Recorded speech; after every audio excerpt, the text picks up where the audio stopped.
Muchas gracias, Conrado. Gracias nuevamente por la invitación. Este es un tema complejo y prolijo, porque hay montones de literatura hoy día tratando de lo que ocurre en el inicio de la vida en términos de impacto respiratorio y qué consecuencias y para cuántas personas esto dejará consecuencias más tarde en la vida. Entonces, esta relación, y hablamos un poco hace poco de la complejidad del término bronquiolitis a comparación a la idea que teníamos antes de que fuera una enfermedad sola para un complejo, más un síndrome que algo, comparando, entonces trazando una relación entre esta serie de fenotipos o este síndrome con un otro síndrome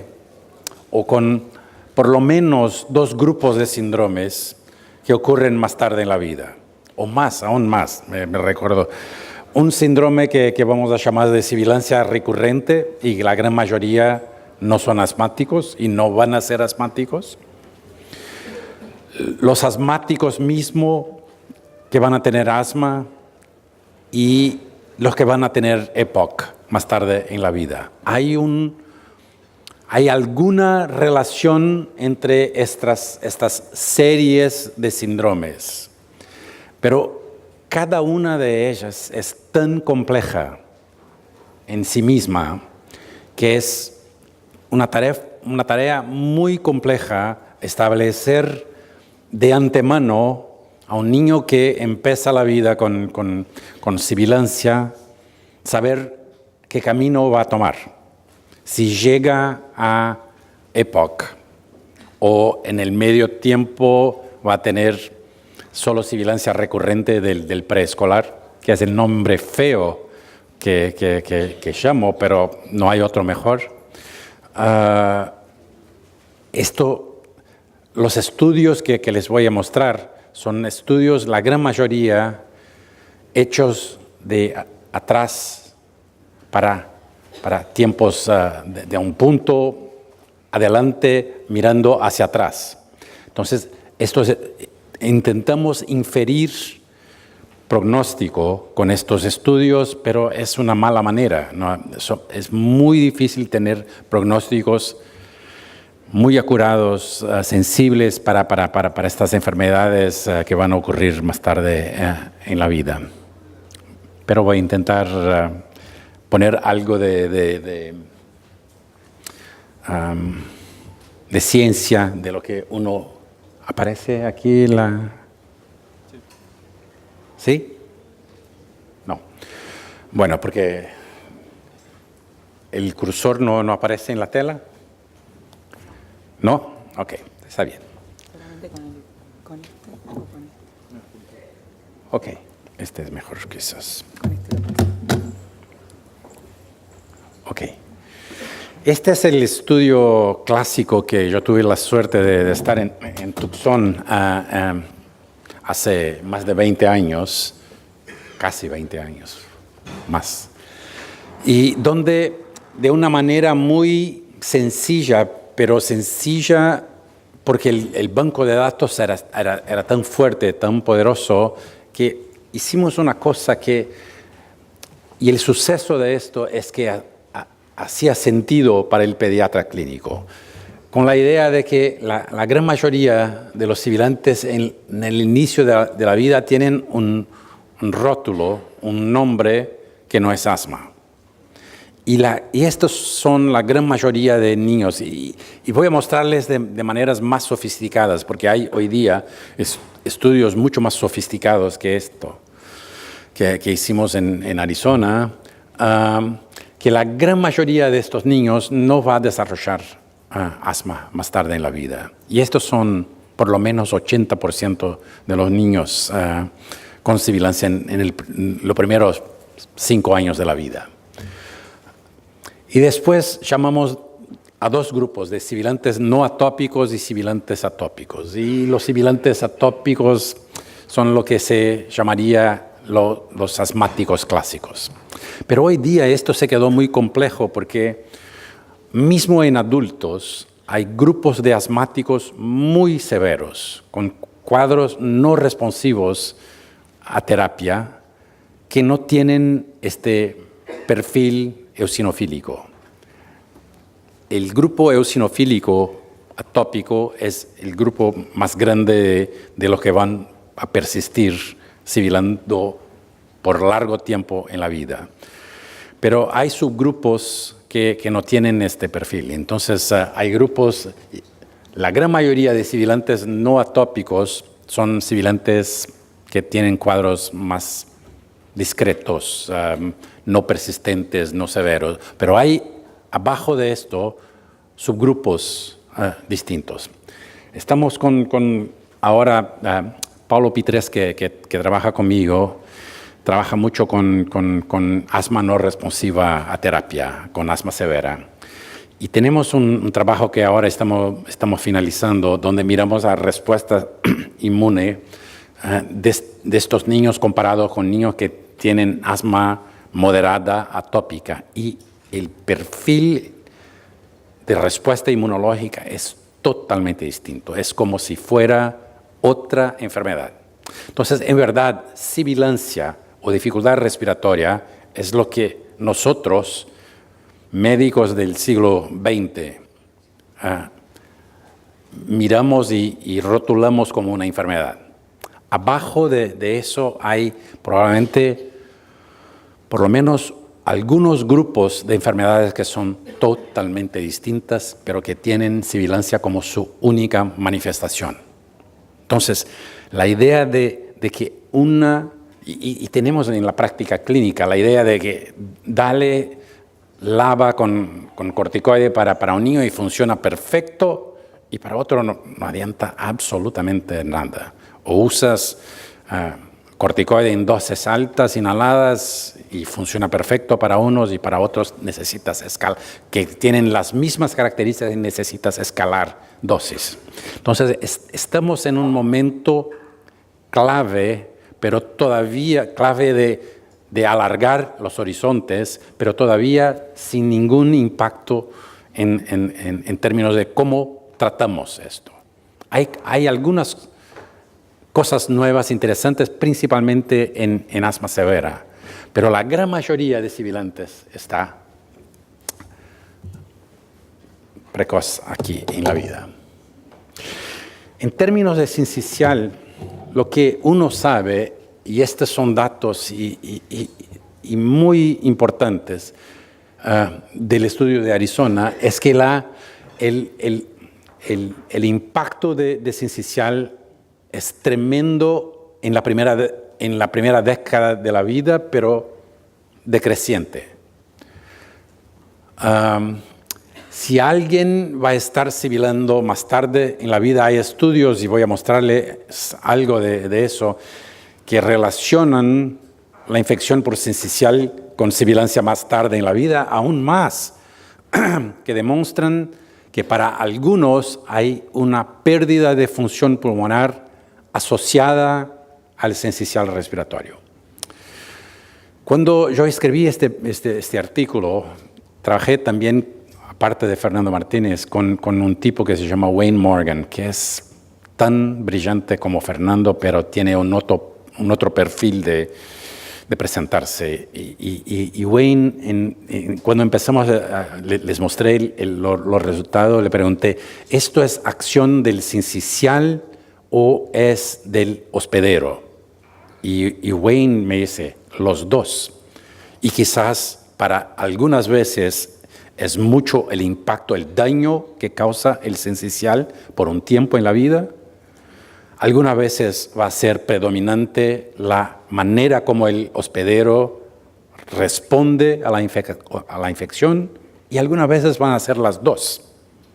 Entonces, no hay una respuesta única para esto, son combinaciones. Y esto que no estoy hablando de genética, voy a hablarles en un rato de alguna cosa de esto, como Fernando Pollack ha demostrado, es tremendamente importante para saberse subgrupos que van a responder o no a medicaciones.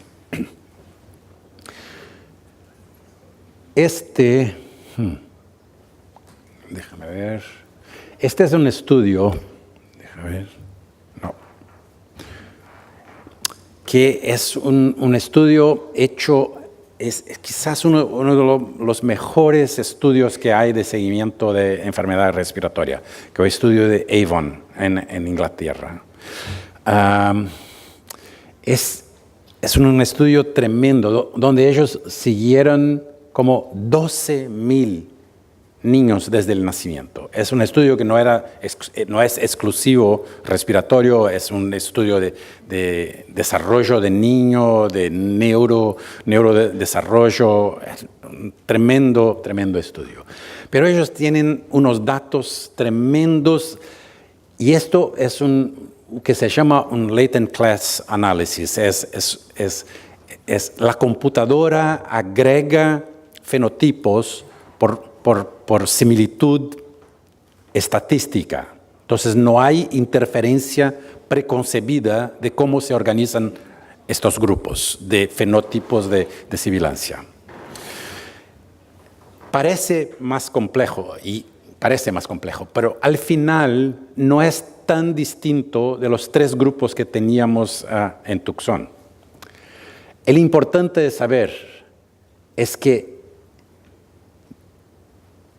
estos 2 grupos que son sibilantes transitorios, aquí y aquí, corresponden a 65% de los 5,000 niños que van a sibilar en algún punto en la vida. Y por lo tanto, si haces mucho o haces poco en términos de tratamiento, no cambia la historia natural de la enfermedad.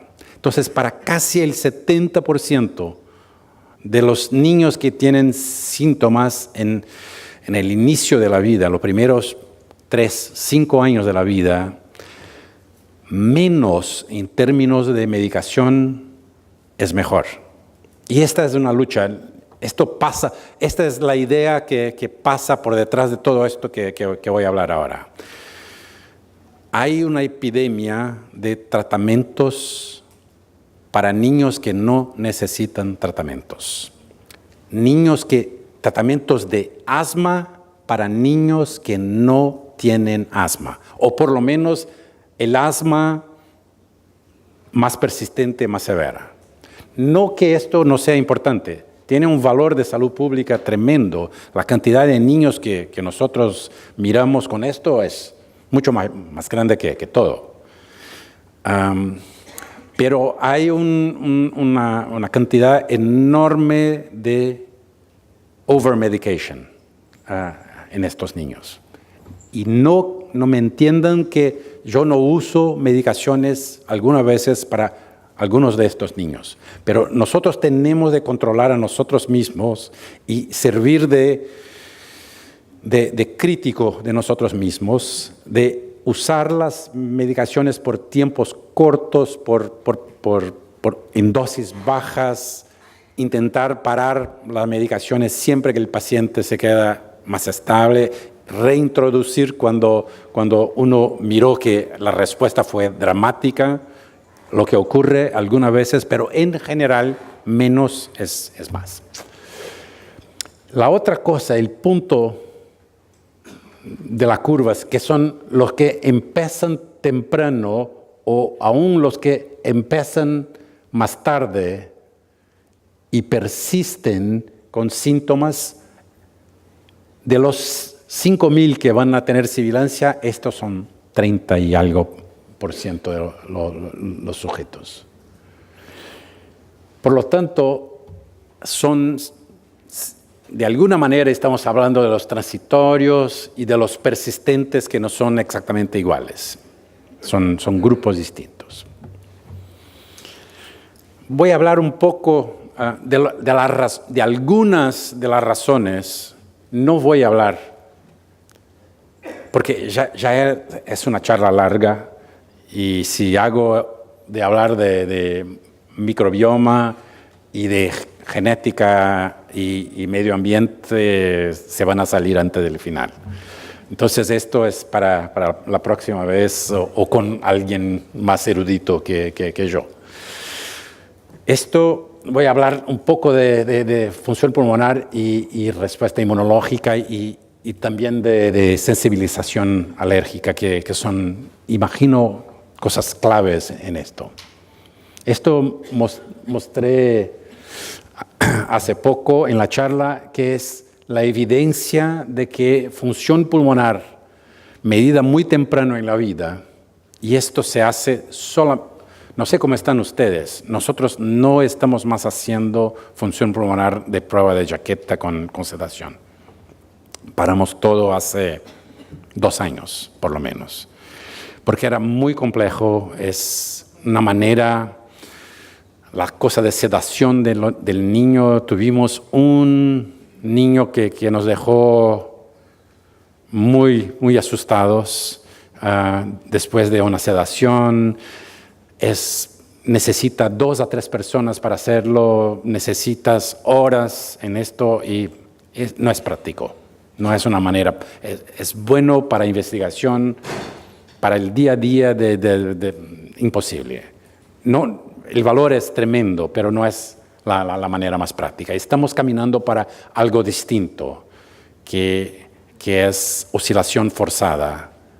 Y mirando a oscilación forzada con el grupo de Peter y con un grupo en Hungría que trabaja junto con Peter. Hay unos papers muy interesantes y ahora Marcus está desarrollando, tenemos una cantidad enorme de datos que no es fantástico, pero es no invasivo. Y esto es muy interesante. Pero niños que tienen función pulmonar disminuida tienen mayor riesgo de eventos serios de sincicial respiratorio. Esto es para que tengan una idea. Cuando ponemos esto en un modelo de multivariado y miramos a peso de nacimiento, humo, edad gestacional, amamentación o historia familiar de asma, el factor de riesgo principal que anticipa, que predice sibilancia es función pulmonar baja. Lo que quiere decir que esta es una cosa que uno no puede evaluar en la clínica. No hay manera de evaluarlo en la clínica. Pero una de las cosas que diferencia niños que van a tener sibilancia recurrente, principalmente en los primeros 2-3 años de la vida, pero mucho en el primer año de la vida, es tener función pulmonar disminuida. Y les conté también de hiperreactividad bronquial. No creo que tenga este slide aquí, pero la otra posibilidad es que sí tienes función pulmonar absolutamente normal, pero la respuesta a la infección viral es distinta. Lo que a mí me parece más lógico, pero los estudios son muy difíciles de hacerse. Y esto ocurre con sincicial respiratorio y ocurre con rinovirus. Hay estudios que demuestran exactamente el mismo concepto de función pulmonar disminuida, tanto para sincicial respiratorio como para rinovirus en niños prematuros o en niños nacidos de término. Por lo tanto, estoy absolutamente convencido que uno de los factores de riesgo para sibilancia, principalmente para estos transitorios, para sibilantes transitorios. ¿Cómo detectar esto en la clínica? Imposible. Pero conceptualmente es para entender que darles broncodilatador o corticoide porque uno nació con función pulmonar discretamente menor o porque tiene la habilidad de la vía aérea es complejo. Quizás, y no estoy diciendo que yo no uso jamás esto, quizás algunos de estos niños se van a beneficiar de usar LABA para mantener la vía aérea estable. No sabemos. Quizás para niños que tienen función pulmonar inestable, que se inestabiliza con infección viral, quizás algo que mantenga el control de la vía aérea distinto de lo que hacemos, Pero no tenemos nada, no tenemos nada y no tenemos datos de esto. Este es un estudio donde miraron en una cohorte de niños, son como más de 500 niños, creo que en Holanda, creo que es del grupo de Louis Bont esto, donde miraron un riesgo de sibilancia asociado a infección respiratoria más tarde, son 150 contra 500 niños de control, seguidos a los 6 años de edad. Y lo que miraron es que niños que tuvieran sincicial respiratorio tienen función pulmonar disminuida a los 6 años. La pregunta es, ¿quién viene antes, el huevo o la gallina? Estos son niños que ya nacieron con función pulmonar disminuida y sincicial respiratorio es solo un marcador, o hay un daño por el sincicial respiratorio y por lo tanto, consecuentemente, pérdida de función pulmonar. No me parece que sea esta la principal, pero probablemente, como hablé antes, es probablemente una combinación de las dos. Este es un estudio muy reciente que fue publicado hace ahora, muy poco. Y este estudio miró asma y función pulmonar en la vida adulta después de sibilancia por sincicial respiratorio y rinovirus y comparando a los dos. Este es muy largo, pero este es el grupo de... déjame ver aquí que no estoy mirando. Este es el grupo de niños con sibilancia en el inicio de la vida y este es el grupo de los 500 controles normales. Y se ve muy claro que el número de uso de corticoides y broncodilatadores es mucho más grande, 47 contra 13 en el grupo de sibilancia, y esto a los 6 años de edad. Entonces, niños que tuvieran o sincicial o rinovirus, comparado a controles negativos, a los 6 años de edad usan mucho más medicación. Lo que indica de alguna manera que esto es un grupo de riesgo. Cuando miramos a esto relacionado al virus, esto es rinovirus y esto es sincicial respiratorio, pero miren que los números son pequeños. Y otros virus, comparado a los controles, a los 6 años de edad, el diagnóstico de asma para quienes tuvieran rinovirus, pero es casi 3 veces más grande que el número de los que tuvieran sincicial respiratorio. Lo que de alguna, ya hay un grupo muy fuerte en Estados Unidos, en Wisconsin, donde está Jim Gurn, donde ellos han hablado desde hace un tiempo que rinovirus es un marcador de sibilancia recurrente aún más importante que sincicial respiratorio. Pero luego les voy a contar, porque son estudios hechos en poblaciones de riesgo, en hijos de madres o padres atópicos o asmáticos.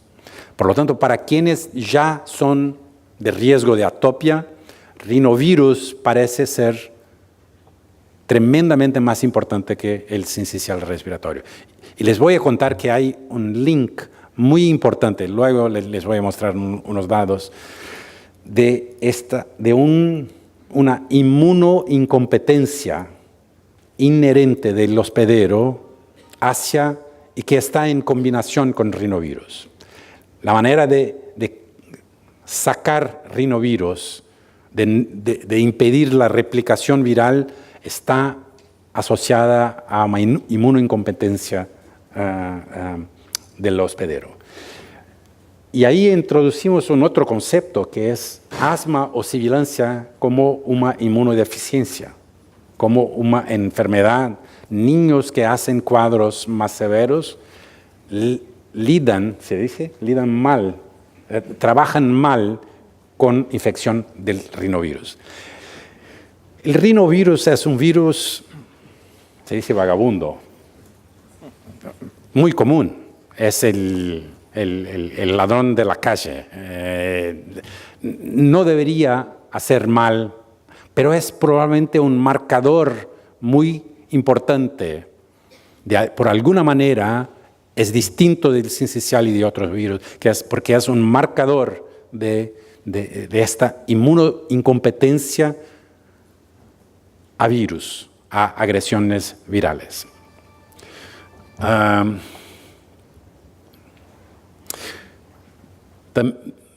También se ha visto que marcadores de atopia, esto es sensibilización a pelo de animales, es mucho más asociada a rinovirus, hablando ya de algo de la relación entre atopia y rinovirus que no ocurre en sincicial. Sincicial es un bicho malo que hace daño a la vía aérea cuando encuentra un hospedero que responde a sincicial de esta manera. Las conclusiones son que sea por sincicial o rinovirus o otros virus, hay un riesgo mucho más significativo años más tarde en la vida por esto. Y que otra cosa que no les mostré, porque las tablas eran inmensas, es que rinovirus está asociada a valores más altos de óxido nítrico exhalado, lo que no ocurre con el sincicial. Lo que quiere decir que el óxido nítrico exhalado está también asociado a un marcador de enfermedad eosinofílica inflamatoria. También el rino está asociado con hiperreactividad bronquial, con respuesta al broncodilatador, lo que no ocurre con el sincicial más tarde en la vida. Hay varios de estos estudios. Este es otro donde se mira por bronquiolitis, y estos son niños acompañados desde el nacimiento y estos son enriquecidos con cohortes de normales. Y cuando miras del mismo grupo y cuando miras a 30 años después, y esto es en Finlandia, hay alteración de función pulmonar, que probablemente clínicamente no vas a encontrar una caída de 80% del FEV1. Es caídas muy discretas, pero suficiente para ser estadísticamente distintas. Entonces, no imaginen, y esto es un paréntesis, entre comillas, función pulmonar de la manera como hacemos espirometría es una tontería. Esta cosa, para encontrar un niño que va a tener caída de función pulmonar y de alguna manera, no estoy diciendo que debemos abandonarla, pero es muy poco sensible, es una manera muy poco sensible de detectar progresión de enfermedad para la gran mayoría de los niños. Como conté hace poco, tenemos hoy día un grupo de más de 100 niños con asma de difícil control y hay una cantidad enorme de estos niños que tienen función pulmonar absolutamente normal, espirometría absolutamente normal. Lo que no quiere decir que tengan función pulmonar normal, es que el método es totalmente inadecuado para seguir niños. Para adultos probablemente no hay grande problema. O en algún punto empieza a ser mucho más específico, pero para niños hasta los 10 años de edad hay mucho fallo. Lo que sabemos, y estos son datos de Tucson, que cuando se mira en estos estudios función pulmonar, es que el grupo que va a tener en rojo sibilancia frecuente hay una pérdida de función pulmonar o hay una manutención de función pulmonar que va a continuar toda la vida. Hay algunos estudios hoy día que han demostrado que niños que empiezan la vida con función pulmonar muy baja van a continuar con este mismo patrón de función pulmonar baja toda la vida y probablemente este es un problema en el inicio de la vida cuando las vías aéreas de pequeño calibre, si tienes un poquito menor de lo que sería deseable, esto es clave. Durante la vida adulta, esto no es un problema y nuevamente al final de la vida, hombre, iba a hablar después de los 65, estoy cada día más cerca de esto y lejos del final, pero hay nuevamente un riesgo mayor de enfermedad al final de la vida. Entonces, hay similitudes entre el inicio en términos de función pulmonar y respuesta inmune. Sincicial hoy día, esto Fernando no habló hace poco, la industria está muy excitada, muy entusiasmada con las vacunas de sincicial, no solo porque van a proteger los niños, pero porque sincicial se está descubriendo cada día más que es un agente tremendamente importante para los más grandes, no dice viejos, para los más grandes. Después de los 65, el impacto de sincicial respiratorio en términos de morbilidad y mortalidad es aún más importante que influenza. Es tremendamente más importante que influenza. Por lo tanto, vacuna para adultos va a ser el gran negocio de todo lo que están haciendo. Probablemente un negocio mucho más grande que el negocio de niños y prematuros. Este es el estudio de Melbourne. Y lo que miraron era lo que les contaba, que niños que están con función pulmonar más baja a los 50 años de edad tienen un riesgo tremendamente más grande, como 30 veces más grande, de tener EPOC más tarde en la vida. Entonces, sí, para algunos hay una línea de continuidad que se podría explicar por función pulmonar. Probablemente no es todo. Hay toda la cosa de respuesta inmune, de genética y todo esto. Porque se descubrió muy reciente, en la última década probablemente, que hay un número razonable de adultos que nunca fumaran y que van a tener EPOC. Entonces, hay otros caminos que llevan a EPOC que no son por vía de haber fumado. Claro que estos tontos que fuman, y pasé 2 días con 2 idiotas amigos fumadores que no son convencibles de que se van a morir de esto, esto es obvio que van a tener el riesgo de EPOC es tremendamente más importante. Pero hay grupos que son probablemente transitorios de función pulmonar baja o asmáticos de función pulmonar baja que van a continuar hacia EPOC. Hay un artículo muy interesante escrito por Fernando Martínez hace un par de años sobre eso en New England, creo.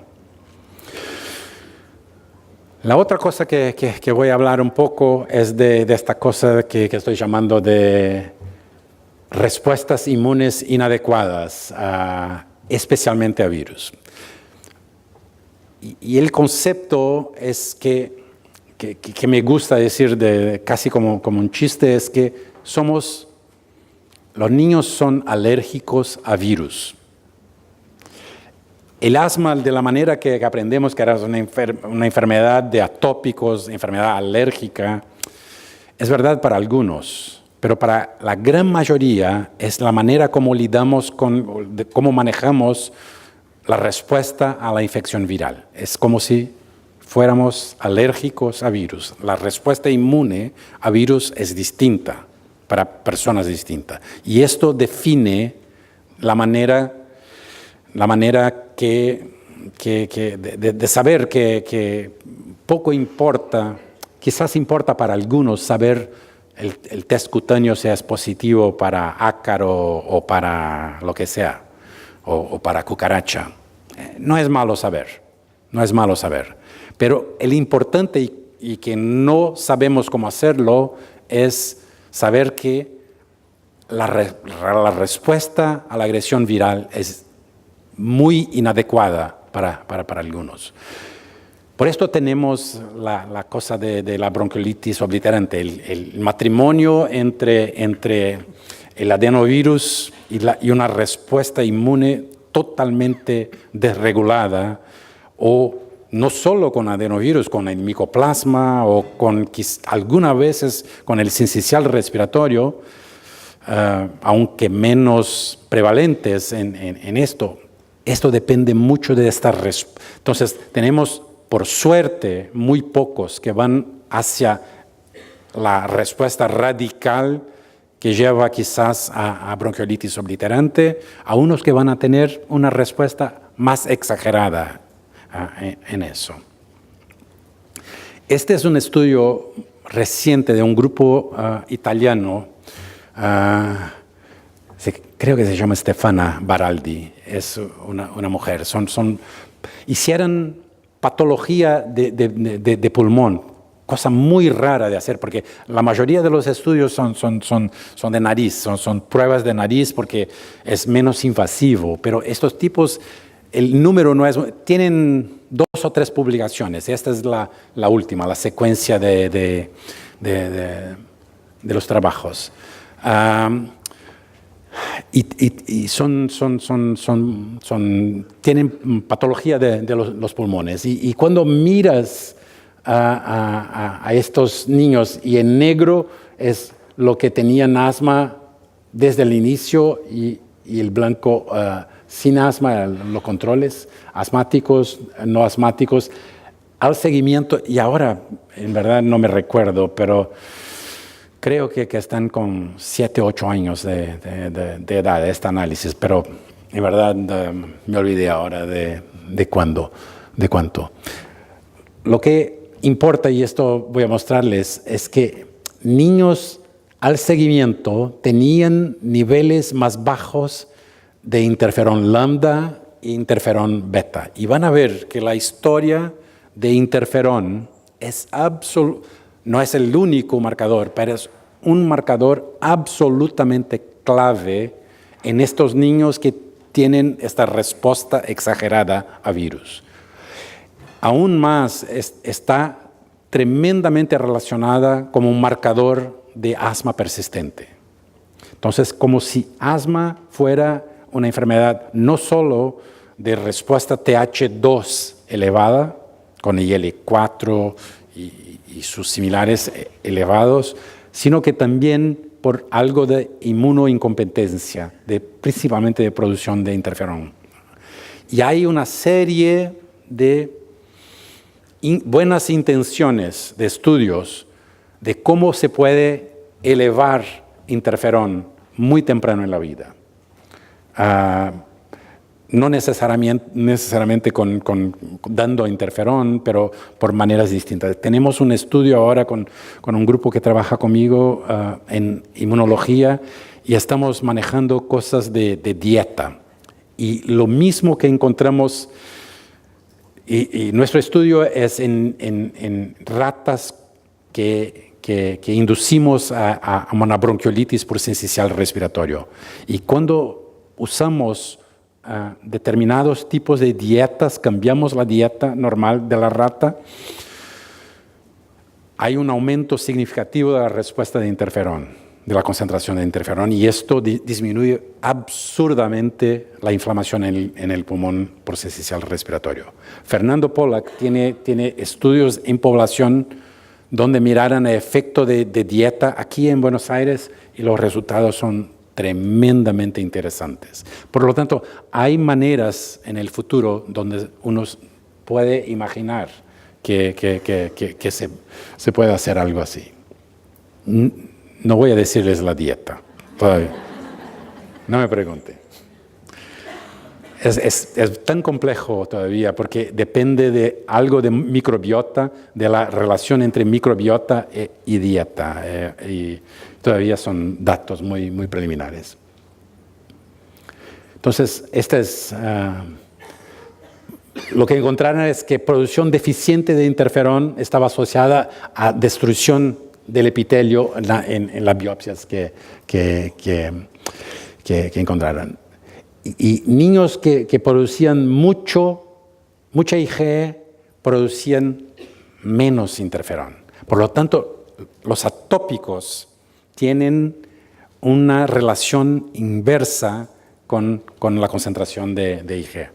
Si esto es verdad para todos o para grupos, no sabemos. Pero el concepto es nuevo y interesante. Voy a pasar porque si no, no. La otra cosa es el concepto, y miren, estoy hablando de función pulmonar, de respuesta inmune, que es un mundo y que estoy haciendo parecer que es simple, es porque también no me arriesgo a irme mucho adelante porque no soy inmunologista. Y voy a hablarles de la cosa de atopia, de marcadores de atopia. Este es un estudio clásico del grupo de Peter Sly, y donde mostraron, cuando Peter todavía estaba en Perth, que niños que son atópicos a los 6 años de edad, que van a ser atópicos, el riesgo de tener, estos son números de sibilancias en el primer año de la vida. Si son atópicos, el riesgo de sibilar es 2 veces más grande. Pero no es solo esto. Estos son resultados de 2 estudios. Del estudio de Wisconsin, de Jim Gurn, este es el estudio de Peter Sly y este es el estudio de Jim Gurn, pero son estudios diseñados muy, muy similares en poblaciones de riesgo de atopia. No es solo que es importante que si el niño es atópico, tiene más riesgo de continuar sibilando, es que cuando te tornas atópico.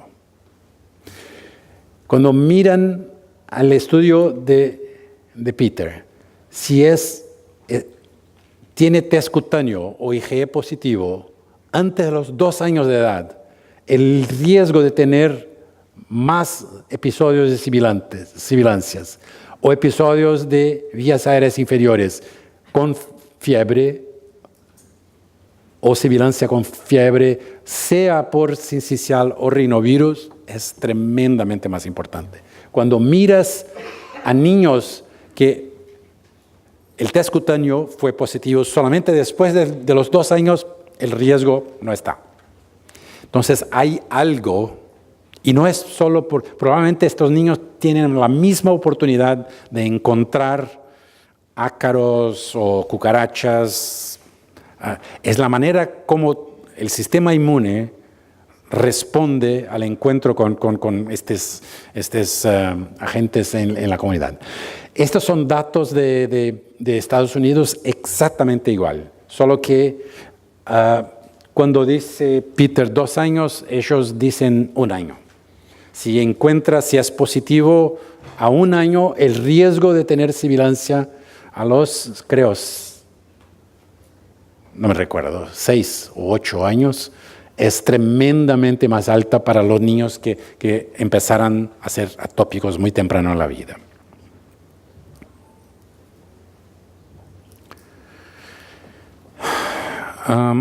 Voy a pasar más rápido porque hay algunas cosas que quiero hablar al final, que un estudio muy nuevo y muy interesante que hace todo esto, que si ahora creen que es complejo, se van a explodir la cabeza ahora, porque se queda aún más complejo.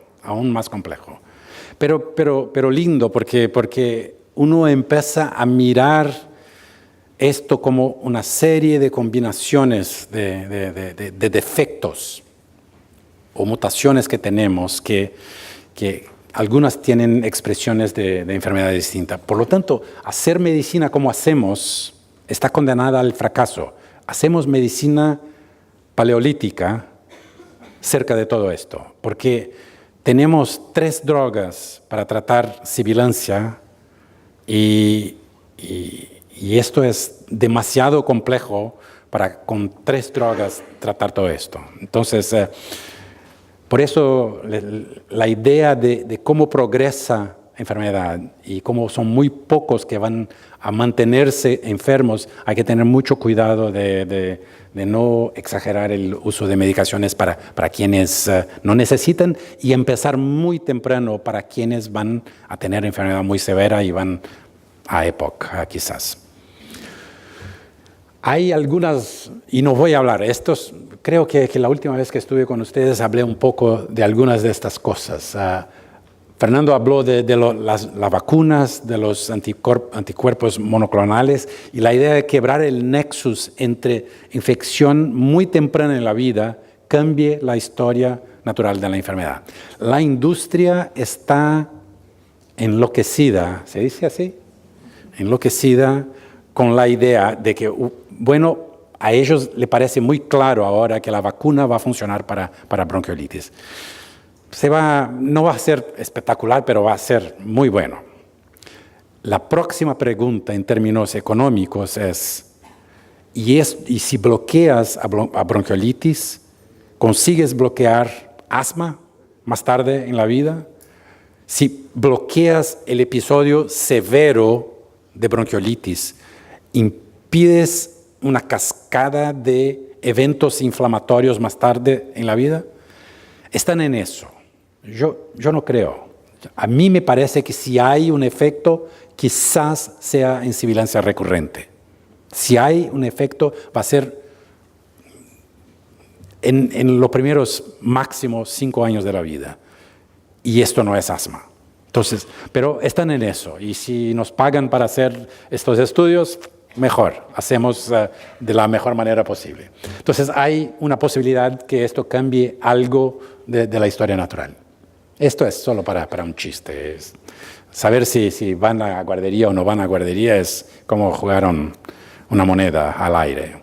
Si quiere, sí, si no quiere, no, y está bien, con mi bendición. Porque no hay cómo saber. Hay estudios, Adnan Kustovich tiene unos estudios que dice muy claro que para 2/3 partes de los niños irse a guardería empeora, protege de sibilancia recurrente, el no ir empeora, es mucho peor a largo plazo. Pero hay que saber, son mutaciones específicas que están relacionadas a esto, mutaciones genéticas específicas. Si tienes la mutación esta y vas a la guardería, te quedas peor. Si no tienes, te queda mejor. No vamos a hacer esto y no se sabe si esto funciona para Inglaterra o si funciona para África. Es totalmente distinto. La otra cosa que me parece interesante, y no voy a hablar, hay unos estudios muy interesantes de acitromicina como bloqueador de la respuesta inflamatoria viral.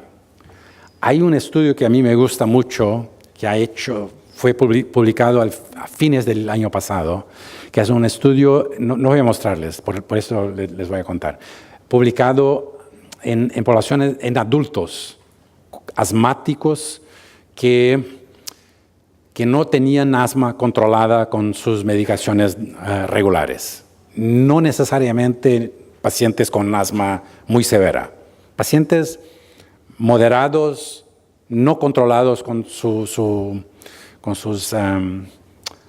broncodilatadores y corticoides. Utilizaran acitromicina en esta población y los resultados son absolutamente fascinantes, porque el grupo en Australia es un grupo tremendo de serio.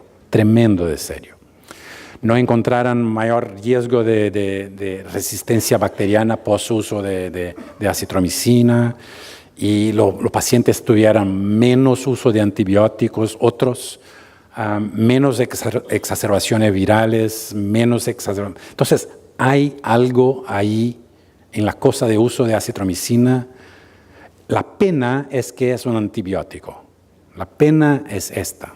Y uno necesita usar con mucho cuidado para que no se torne una cosa común, un azúcar en la vida, como es dulce, es bueno, vamos.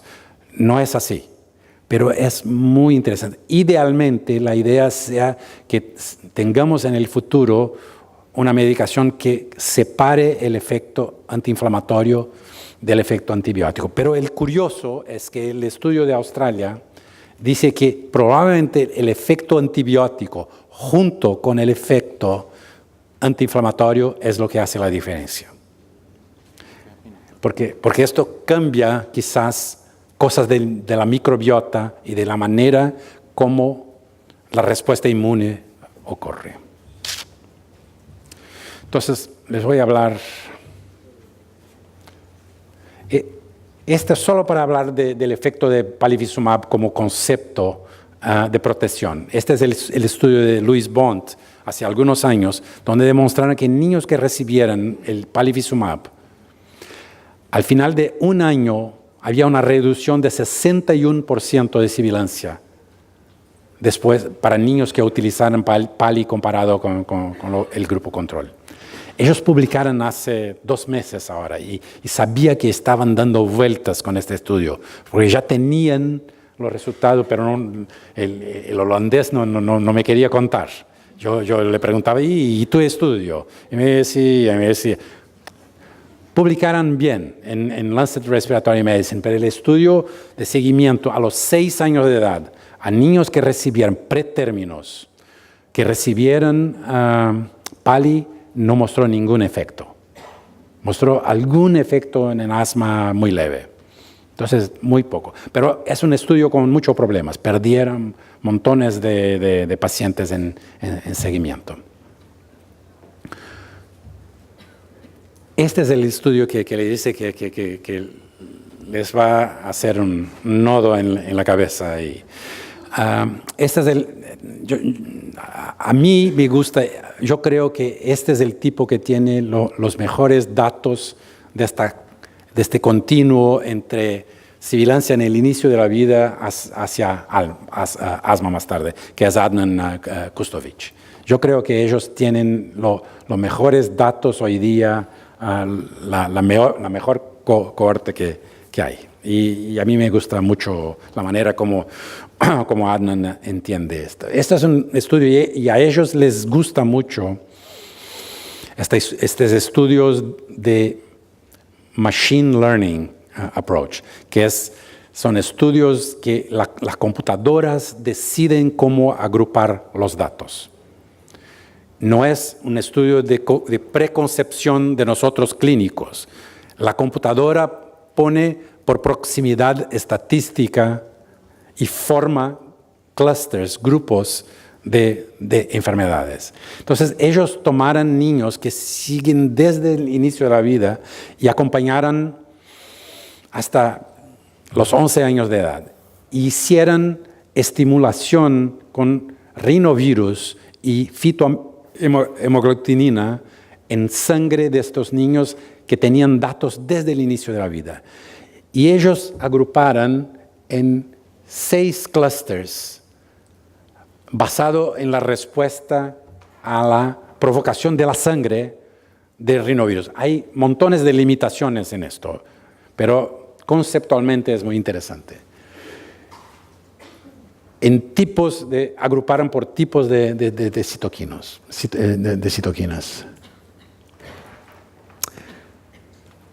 Lo que miraron de estos 6 clusters es que niños que tenían, déjame ver ¿dónde está esto?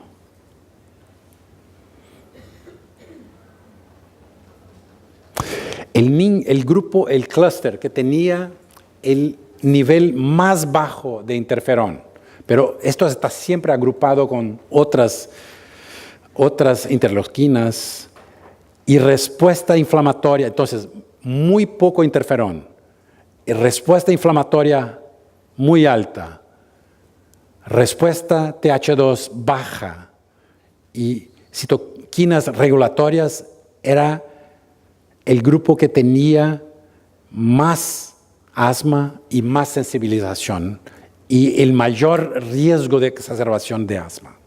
Entonces, hay grupos, dependiendo del agrupamiento de respuestas inflamatorias, pero nuevamente, muy baja interferón, muy bajo interferón.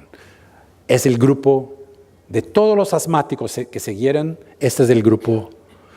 Hay un otro grupo que tiene mucho interferón, mucha citoquina regulatoria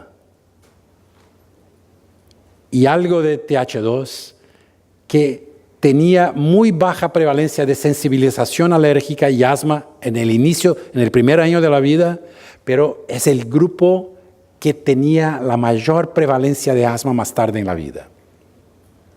Entonces, hay definitivamente grupos distintos por respuesta inflamatoria que se empiezan muy temprano en la vida. Entonces, no voy a perder tiempo. Esto es el último slide. Es solo para decirles que solamente el 5% de todos los 12,000 niños seguidos en Inglaterra, solo el 5% va a tener asma severa o significativa persistente. Hay que tener esto en mente, porque nosotros somos pediatras, tenemos de intentar bloquear este camino hasta enfermedad severa, pero la realidad es que la gran mayoría de sibilantes que se queda en camino, se quedará en camino solo o acompañado por nosotros con mala medicina o buena medicina. Gracias.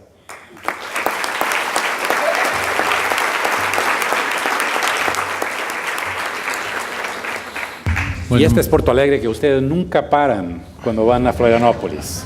Miran a la derecha por el puente y no paran nunca. Bueno, vamos a dar comienzo a las preguntas. Gracias, Renato, por la presentación. ¿Alguna pregunta? Acá, Juan Manuel. Sí, hola. Acá, doctor. Espérame. Sí, habló de las limitaciones de la espirometría y quería saber cuándo usan la oscilometría. ¿Cuándo usan la oscilometría y qué uso le dan? Todavía estamos con un equipo que es experimental. Y que no es comercial.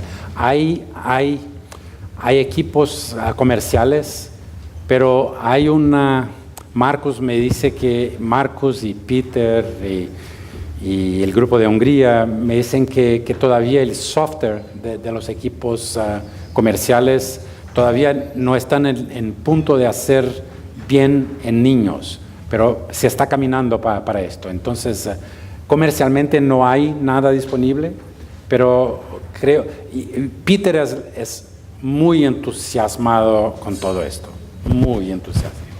Marcus es el tipo que tiene una nube negra en la cabeza siempre y siempre dice, no es tan bueno cuanto dicen.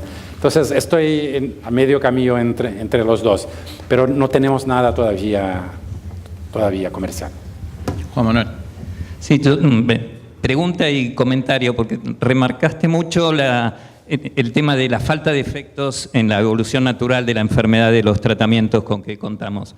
El problema es que en realidad eso pasa a cualquier edad de la vida. Los tratamientos que usamos a los 12, 14 o 16 años en nuestros pacientes tampoco cambian la evolución natural de la enfermedad. Lo único que hacen es controlarla. De manera que quizá el tema es que lo que tenemos son fármacos ineficientes para el control o malos predictores de qué cosa va a controlar a quién, más que me parece el tema del efecto sobre la evolución. Es perfecto lo que dices. Y no tengan la idea de que yo soy homeopata, que no uso medicaciones o algo así.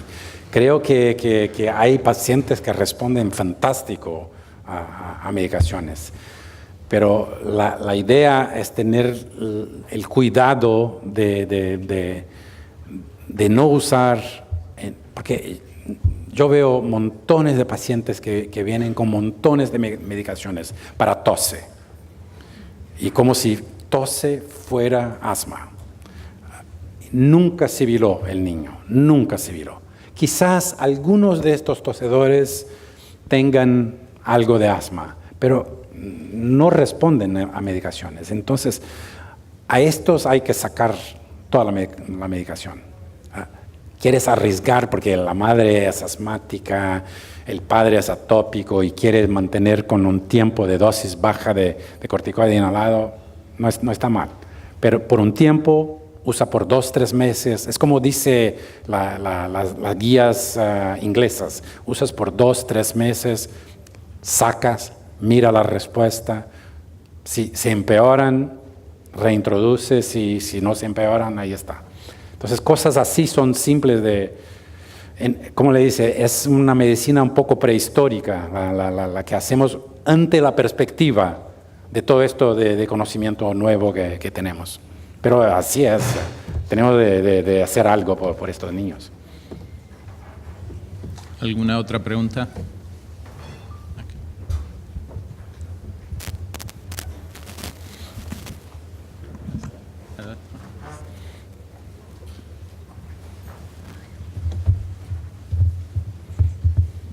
¿Qué tal? Buen día, doctor. Quería preguntarle, nosotros somos pediatras de consultorio, habitualmente nos llega el paciente con episodios recurrentes, porque bueno, no hay especialistas en el interior y muchas veces tomamos la iniciativa de iniciar tratamiento por ahí. ¿Qué opinión le merece a usted el uso de antileucotrienos?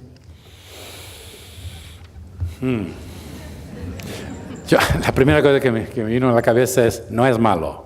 Pero no es malo, son dos negativas, no y malo. Entonces, para algunos funciona, pero si funciona, ¿funciona cuándo? En las próximas 2-3 semanas hay que funcionar para episodios virales. Si la madre te vuelve y te dice que está todo igual, en 3 semanas puedes sacarlo. 3-4 semanas, ahí está. El resultado es dramático, la madre vuelve y dice, nunca más ha hecho nada, pero nos fuimos de vacaciones a Europa, es porque salió de la guardería y se quedó sin cuadro viral. Entonces, en la misma situación, sí, para algunos funciona. Quizás sea más interesante como un adyuvante, ¿cómo se dice? Con el corticoide, antes que decidas por LABA, por corticoide, por broncodilatador de larga acción para control de la enfermedad. Para algunos va a funcionar.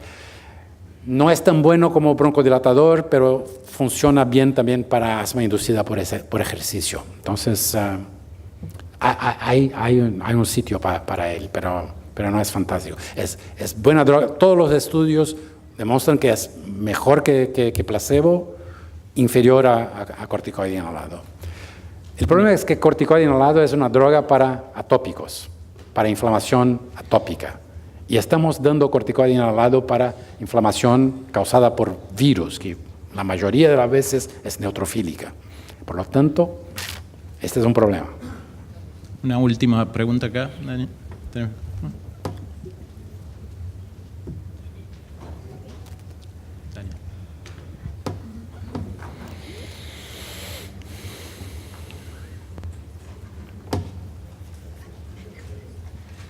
Bueno, Renato, quería preguntarte acerca de una publicación. Andrew Bush habló en algún momento de los lactantes que son obesos, que tienen un crecimiento disináptico de la vía aérea, en el cual predomina la longitud, pero no el calibre. Yo quería saber si ustedes contemplan también en estos chicos con sobrecrecimiento, con obesidad, este tipo de factores epigenéticos que pueden influir también en la evolución natural de las sibilancias.